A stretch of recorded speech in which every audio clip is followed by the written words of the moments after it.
Mr. Prime Minister, what a pleasure to see you. Thank you for having me. Thank you so much.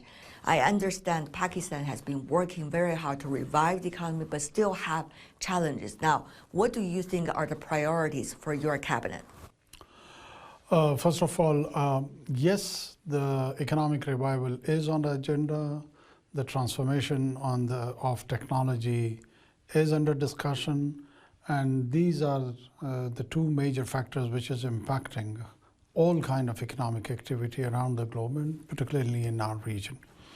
There is a discourse between the global north and south, between east and west. There are issues about the different conflicts and different flashpoints, and how does it is impacting the supply chain and overall economic activity. Mm-hmm. Pakistan do see itself in this environment, how to take the best advantage of the opportunities which are being offered, and what are the challenges which are being posed by such circumstances, and how to respond to those challenges. So we are in the middle ground of both ways. Financial challenges is one of the things some governments are dealing with. I know you are also working very hard on that. What do you think can be the starting point? In other words, the best remedy? Well, domestically, we need to focus on spending less and earning more. When the government size is not that big, it's a good news.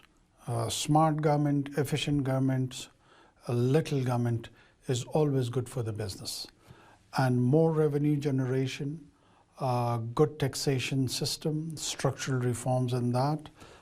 This is one area in which I think so should be on the top of the domestic economic agenda of revivalism. And then taking opportunity, what is being offered in the region, in the manner the BRI is offering under the leadership of President Xi.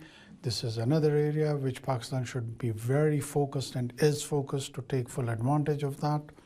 The relocation of industry from the China, it is going towards Southeast Asia, South Asia, many parts of South America. Pakistan should take best advantage of that and convert itself into a viable economic entity, and the manufacturing sector can become a hub for the whole of the region if we bring the right kind of policies when it comes to the energy and its pricing and the rest of the associated ecosystem. The right kind of policy, that's a very general term. I would love to dig a little bit more about that. To you, what is the so-called right kind of policies? By right kind of policy, I mean that we have to encourage the business in a competitive manner, provide them the competitive rates for electricity. If we are producing expensive electricity, we cannot subsidize businesses. We cannot provide them the rates which are more competitive in the region for the production cost. So this is one area I feel is the most important, where we need to rationalize our policy and bring the market rate to a level where the industry becomes more competitive. We have got the cheap labor, we have got the right kind of the skill.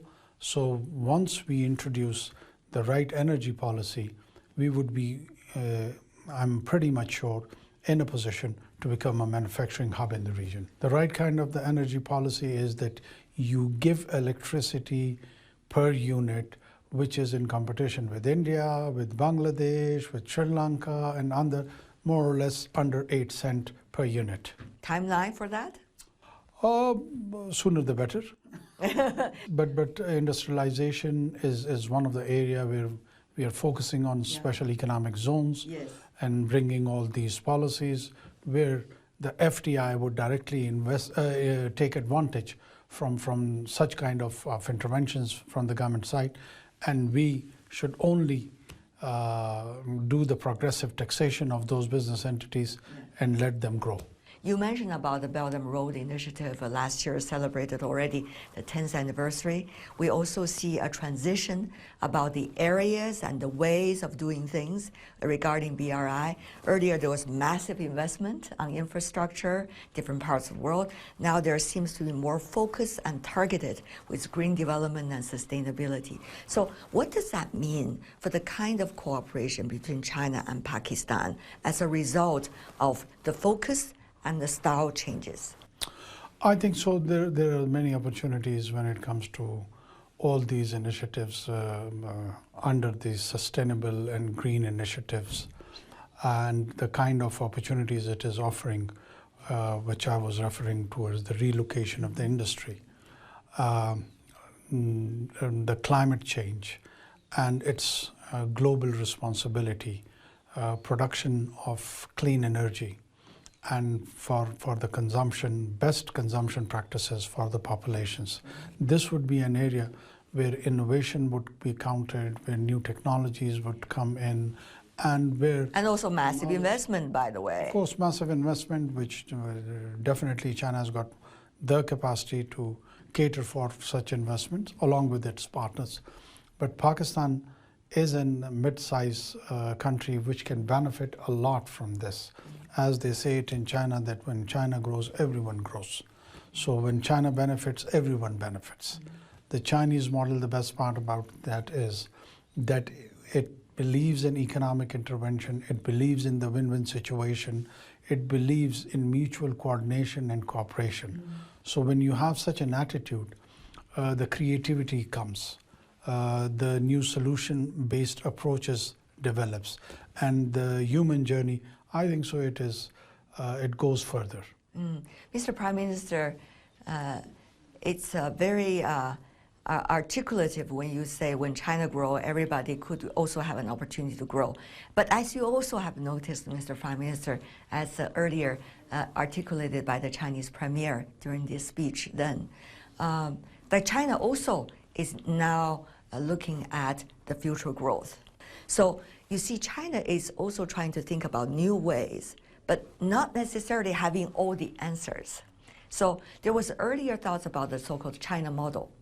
Now, many things are changing all at the same time. How do you see China is trying to still rediscovering as they go along what is the best practices?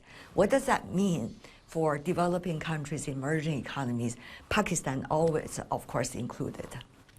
To countries like us and the people who are residing outside the Chinese society, this approach where there are no answers, but there are still questions, is so encouraging that the engagement is the basic principle.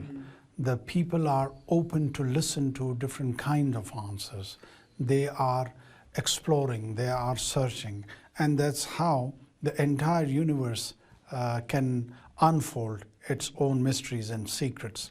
The challenge becomes, or the issue becomes, when there is an attitude of rigidity, that there is a fixation, that a typical kind of political system or economic system would give the entire answers for all the panacea of the world. That becomes part of the problem. But if you are open to ideas, if you are open to discussions, and you are willing to give opportunity to different kind of solutions which are available in the market, that leads toward the healthy discourse, and that's where I think so the Chinese approach will be more viable and more constructive and more engaging. Mr. Prime Minister, one of the issues Pakistan, China, and many others are thinking is, what about this divide between the so-called North and the global South? And we see that it's ever widening as a result of the pandemic and other issues happening, especially recently with the development of artificial intelligence. Some believe it could be in the next industrial revolution. Well, that's a question mark, but still the concern is big. How are you articulating what we are experiencing right now? Well, the issue or the divide between the so-called North and South is that there is certain economic advantages to the individuals and nations. and there are certain disadvantages to the individuals and nations on the other side. So how do that gap can be well addressed? It is leading towards anxiety. One, it is encouraging probably disruption in many societies. And on the top, you have got these new technology, which either is enabling the social order or it is encouraging the disruption or leading towards the anarchy. Starting from the digital space and then the electronic spaces to AI, this is a journey which has taken so swiftly that many leadership, be it in South or in the North, are it's very, very challenging for them to fathom the implications of all these changes which are happening. Would it lead to mass migration? Would it lead to further conflicts based either on identity or on the basis of have and have-nots? Can that kind of sense of deprivation lead to conflicts? So these are all challenges which needs to be addressed, and for a mutual coexistence between the so-called South and North, further needs dialogue, further needs discussion with an open mind and open heart, where a planet is available for everyone, be it west, south, north, east, where peacefully everyone can reside with a dignified sense of being. Of course, we're not living in a perfect world, as you know, Mr. Prime Minister. Geopolitics, geoeconomics, all these backdrops are all intertwining at this moment when we speak. So is that the kind of discussion, do you think, can take place at all? The discussions are already happening. The discussions are already happening in a very focused, limited intellectual groups, policymaker groups, political class, business leaders. But in my opinion, it should have an outreach which is enlarged. It should be at the en masse level, at public level, in public domain, and that discourse needs to be an informed discourse, where the quality information is pumped in, and that quality information can build around all the narratives which is required, so that people on both sides can make their choices with a moral compass. When it comes to politics these days, a lot of people are asking the question, whether are we just hearing narratives and rhetorics in politics? Are there really going to be actions towards the promises? What do you think, Mr. Prime Minister, for politicians and for future of politics, what is the best way to do that? How can we wake people up about implementations and actions? Yeah. First of all, in my opinion, that in the first phase, you need to create the right kind of narrative, the right kind of information, the quality information. If you don't do that, and if you rely on a skewed information, on a distorted information, misinformation, disinformation, or disinformation, and you build a narrative which is not based around reality. So even if that is a stated goal, the action towards that stated goal would always be an unattainable goal. So it is better first to phase it out, plan it properly, bring a narrative which is based on informed discourse and quality information. And once you do that, the implementation part, the action part, relatively becomes very easy. Now, we have so many examples about the challenges of doing that. I know China and Pakistan are working very closely, for example, as you said, Mr. Prime Minister, on Belt and Road Initiative. But at different times, there are always challenges coming up as to the implementation.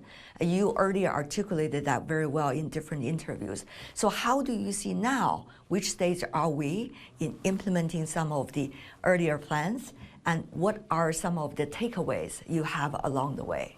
We have already achieved a phase of PRI, that is the CPAC's first phase, and we are benefiting from all those early harvest projects.